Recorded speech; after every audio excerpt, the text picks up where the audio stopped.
ఈ మధ్య కాలంలో ఎక్కడ చూసినా ఫేక్ ఫుడ్ అనేది చాలా ఎక్కువైపోయింది. బయట తినాలంటేనే భయమేసే పరిస్థితులు ఏర్పడుతున్నాయి గానీ, సైబరాబాద్ పోలీసులు రీసెంట్‌గా ఏదో పట్టుకున్నారు. దాని మీద రైడ్ చేశారని చెప్పేసి కొన్ని కథనాలైతే వినిపిస్తున్నాయి. అసలు ఏం జరిగింది మేడం అక్కడ? ఇప్పుడు లాస్ట్ 1 ఇయర్ నుంచి ఏంటంటే ఎఫ్ఎస్ఎస్ఐ వాళ్ళు డిపార్ట్మెంట్ అండ్ వీళ్ళందరూ కూడా రైడ్స్ చేస్తున్నారు. ప్రతి హోటల్‌లో, రెస్టారెంట్‌లో అండ్ ఏ రెస్టారెంట్‌లో ఇప్పటివరకు దొరికిన అన్నీ కూడా అడల్టరేటెడ్ ఫుడ్డే. అడల్టరేటెడ్ ఫుడ్ అంటే ఏంటంటే ఎప్పటివో వాడడం, ఎక్స్‌పైర్డ్ అయిన ఫుడ్ వాడడము, అంటే క్వాలిటీ లేని ఫుడ్ వాడడము, ఇవన్నీ ఇంగ్రీడియెంట్స్ వాడడము, అవన్నీ దొరుకుతున్నాయి. సో రీసెంట్‌గా ఏంటంటే ఇవి రాచకొండ పోలీసు వాళ్ళు పట్టుకున్నారు. ఏంటంటే almost 9.9 tons of ginger garlic paste, oh! మళ్ళీ పన్నీరు, ఘీ కాకుండా పన్నీర్ కాకుండా మిల్క్, ఫేక్ మిల్క్, మళ్ళీ స్వీట్స్, ఇలాంటి అన్నీ కూడా దొరికాయంట. సో ఇదంతా కూడా పట్టుబడ్డారు. 52 మంది దీంట్లో దొరికినారు ఈ మొత్తం స్కామ్‌లో. సో ఇదేంటంటే సెక్షన్స్ 51, 52, 59 ఆఫ్ ఎఫ్ఎస్ఎస్ఐ యాక్ట్ అని ఒకటి ఉంటుంది. వీటి ద్వారా ఏంటంటే అడల్టరేటెడ్ ఫుడ్ ఎవరైనా కనుక అమ్మితే వాళ్ళకి శిక్ష పడుతుంది. ఆల్సో ఐపీసీలో కూడా వీటికి సంబంధించిన సెక్షన్స్ ఉన్నాయి. ఏంటంటే 272, 273, ఈవెన్ 420, 120B, ఇవన్నీ కూడా సెక్షన్స్ ఉంటాయి. దీనికి ఏంటంటే వాళ్ళకి 6 months నుంచి 1 year వరకు శిక్ష పడే అవకాశం ఉంది. సో ఈ శిక్ష అనేది అయితే సరిపోతుంది 6 months 1 year. ఎందుకంటే ఇప్పుడు ఇవన్నీ ఓకేనండి, బట్ ఫేక్ మిల్క్ ఎంత డేంజర్. ఎందుకంటే చిన్నపిల్లలు పాలు తాగుతారు. రీసెంట్గా కుక్కట్పల్లిలో ఒక ఆమె వచ్చి ముందు కంప్లైంట్ పెట్టింది. మీరు ఆ వీడియో చూసే ఉంటారు. ఏంటంటే ప్యాకెట్స్ ఉంటాయి కదా, ఏవైతే ప్యాకెట్స్ ఉన్నాయో అది అడల్టరేటెడ్ మిల్క్. అండ్ ఆమె అది ఎప్పుడైతే పంపించిందో టెస్ట్కి, అసలు మిల్కే కాదు, అది ఏదో కెమికల్స్ యూజ్ చేసుకుని ఆ టేస్ట్ వచ్చేటట్టు చేస్తున్నారు. ఓకే. సో ఆమె బాధ ఏంటంటే, నేను ఇదే పాలు మా బాబుకి 2 years బాబుకి నేను ఒక 1 year నుంచి తాగిపిస్తున్నా. అంటే ఇప్పుడు మిల్క్‌లో వాటర్ కలపకుండా అసలు మిల్కే లేకుండా, మిల్క్ కాకుండా కంప్లీట్ కెమికల్ మిల్క్ అది. ఓకే. సో ఆమె వచ్చి ఆమె ముత్తుకుంటుంది మైక్ ముందు, నేను ఇదే పాలు మా బాబుకి నేను 1 year నుంచి తాగిపిస్తున్నాను. వాడి హెల్త్ ఎంత ఎఫెక్ట్ అయి ఉంటుంది. చిన్నపిల్లలకి ఎంత డేంజర్ అండి పాలు. ఇప్పుడు అడల్ట్స్కే చాలా కష్టము కెమికల్స్ యూజ్ చేసి. అంటే ఎవరైతే ప్రిపేర్ చేస్తున్నారో జస్ట్ కమర్షియల్గా డబ్బుల కోసం ఆలోచిస్తున్నారు కానీ పబ్లిక్ హెల్త్ గురించి ఆలోచించట్లేదు. అండ్ పిల్లల హెల్త్ గురించి ఆలోచించట్లేదు. ఎందుకంటే ఈ ప్రోడక్ట్స్ ఎక్కువ పనీరు, మిల్క్, స్వీట్స్ ఇవన్నీ పిల్లలు ఎక్కువ తింటారు. సో అవి వాళ్ళకి ఏమంటారు, హ్యుమానిటీ కూడా లేకుండా, పిల్లల గురించి కూడా ఆలోచించకుండా ఇవన్నీ అమ్ముతున్నారు జస్ట్ మనీ సేక్ కోసం. సో సైబరాబాద్ పోలీస్ వాళ్ళని అయితే మెచ్చుకోవచ్చు. ఎందుకంటే ఈ స్కామ్ మొత్తం దొరకబట్టి వీళ్ళందరినీ కూడా బయట తీశారు.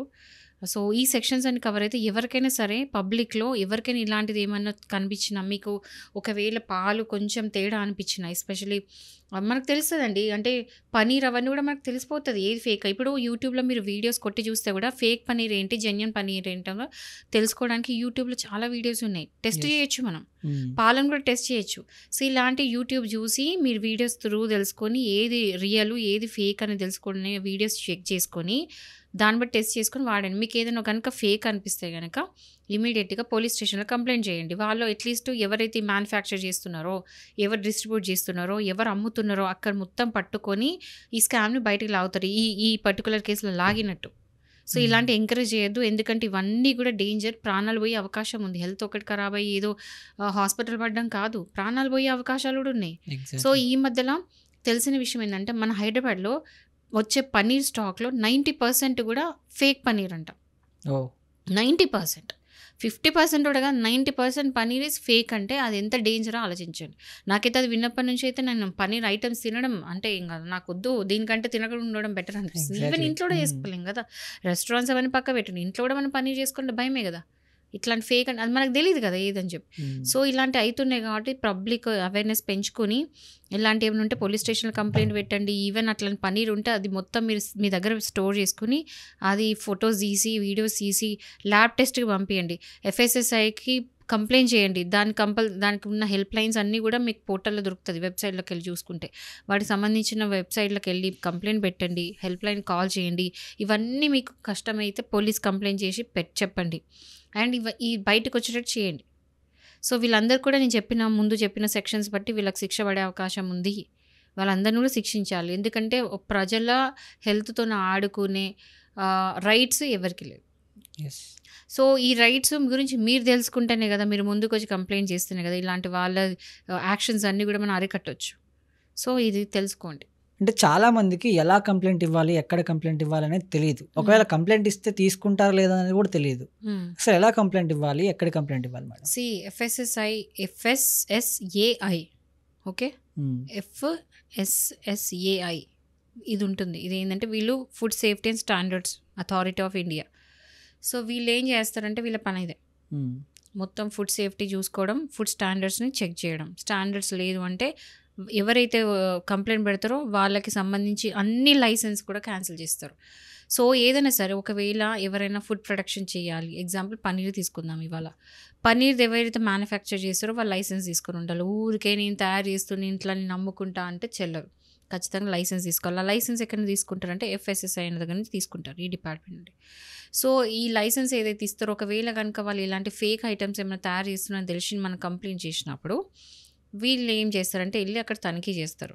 అండ్ మనం ఇచ్చిన కంప్లైంట్ బట్టి అది రియల్ అని తెలిసి ఒకవేళ పనీర్ కూడా ఫేక్ అని తెలిసింది అనుకోండి, వాళ్ళ లైసెన్స్ క్యాన్సిల్ చేసి జైలు పంపిస్తారు. ఓకేనా? సో ఇలాంటివి ఏమైనా కనుక ఎవరైనా అబ్జర్వ్ చేస్తే, ఎవరైనా మీరు ఇట్లాంటివి ఏమైనా చూస్తే కనుక ఊరుకోకండి. ఏం చేయండి అంటే మీకు ఈజీ యాక్సెస్ అయితే పోలీస్ స్టేషన్ కంప్లైంట్ చేయడం. వాళ్ళ కంప్లైంట్ ఇస్తే ఏంటంటే వాళ్ళు అక్కడికి వెళ్ళి తనిఖీ చేయడం ఇవన్నీ చేస్తారు. సో డ్రగ్ ఇన్స్పెక్టర్ కూడా కంప్లైంట్ చేయొచ్చు, FSSAI కూడా కంప్లైంట్ చేయొచ్చు. ఇట్లా రకరకాలుగా మీరు పోర్టల్కి వెళ్ళి చెక్ చేస్తే మీకు దొరుకుతుంది. సో FSSAIకి మాత్రం దాని డిపార్ట్మెంట్కి వెళ్ళి మీకు ఒక హెల్ప్ లైన్ ఉంటుంది, అక్కడికి వెళ్ళి కంప్లైంట్ చేయొచ్చు, మెయిల్ పంపచ్చు, కాల్స్ చేయొచ్చు, మెసేజ్ చేయొచ్చు. ఇదంతా కష్టం, నాకు ఇంటర్నెట్లో ఎట్లా ఆపరేట్ రాదు, నాకు ఇంటర్నెట్లో ఎట్లా చూడాలని నాకు తెలియదు అన్నప్పుడు కంప్లైంట్ పోలీసులకే పెట్టండి. ఓకే? అండ్ ఎవరైనా సరే ఒకవేళ దీంట్లో ఆల్రెడీ నష్టపోయినారు అంటే ఆల్రెడీ పన్నీర్ కొన్నారు, హెల్త్ ఖరాబ్ అయిపోయింది, పన్నీర్ తినరు. ఎగ్జాంపుల్ నేను పన్నీర్ చెప్తున్నాను, నాట్ జస్ట్ పన్నీర్ అండి. నేను ఈరోజు పన్నీర్ మీద ఉండిపోయినా, మొత్తం మైండ్ అంతా స్టక్ అక్కడే ఉంది. పన్నీరే కాదు, ఏదైనా సరే ఫుడ్ ఐటమ్స్ ఏవైనా సరే మీకు ఫేక్ అనిపిస్తే కనుక అది దానివల్ల మీ హెల్త్ ఖరాబ్ అయింది. ఎగ్జాంపుల్ ఒక షవర్మా తిన్నారు, బయట షవర్మా తినగానే సిక్ అయినారు, సిక్ అయ్యి 3 రోజులు హాస్పిటల్ అడ్మిట్ అయినరు. మీరు ఏం చేస్తారు?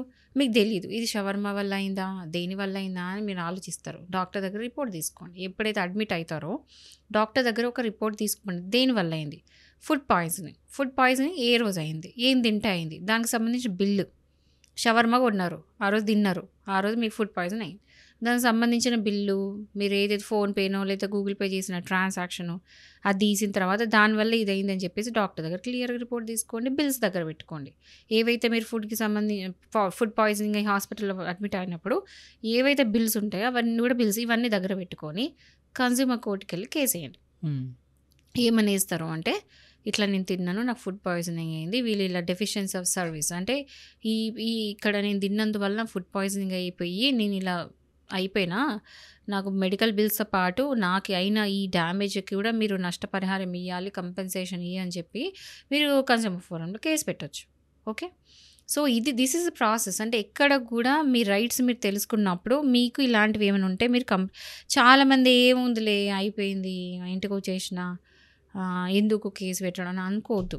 నేను ఇప్పుడు ఈ వీడియోస్ ఇంతగానం మనం చేయడానికి కారణం కూడా ఇదే, పబ్లిక్ మీ రైట్స్ తెలుసుకుని దాని తగ్గట్టు మీరు యూజ్ చేసుకుంటారు లాని, మీకు అనుకూలంగా మీకు అయిన డ్యామేజ్కి కంపెన్సేట్ అయ్యే విధంగా మీరు ఏమంటారు కేసు వేసుకోవచ్చు అని మీరు తెలుసుకోండి. సో ఈ వీడియోస్ ఇస్తుందంటే మీకు చూస్తే ఏంటంటే మీకు అవేర్నెస్ పెరుగుతుంది.